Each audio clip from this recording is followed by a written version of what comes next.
આજે કવાંટનો ઘેરનો મેળો ખૂબ ઉત્સાહ અને આનંદથી ઉજવાઈ રહ્યો છે।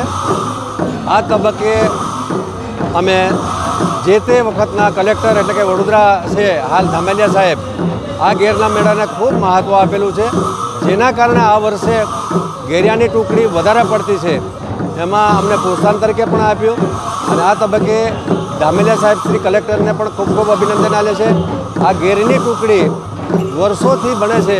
આ કવાંટનો ઘેરનો મેળો મહારાષ્ટ્ર, મધ્યપ્રદેશ, ગુજરાત અને રાજસ્થાન ચારે રાજ્યોમાંથી જોવા આવે છે। આ જે ઘેરાયા બને છે એ પોતાની બાધા હોય છે। એ 15 દિવસ સુધી ઘરમાં જમતા નથી, ઘરમાં ઊંઘતા નથી અને એની જે બાધા પૂર્ણ કરી અને બુડિયા બને છે।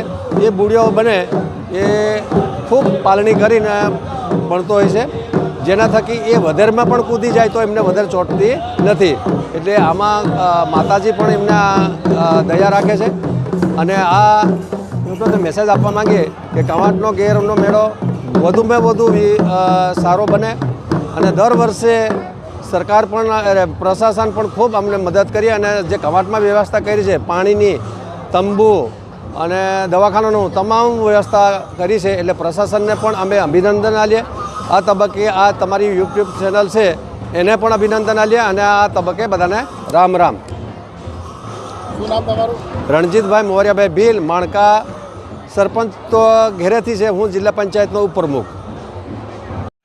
છોટાઉદેપુર સહિત રાજ્ય, દેશ અને દુનિયાના સમાચાર જોવા માટે સબસ્ક્રાઇબ કરો તીર સમાચાર અને બેલ આઇકોન જરૂર દબાવો।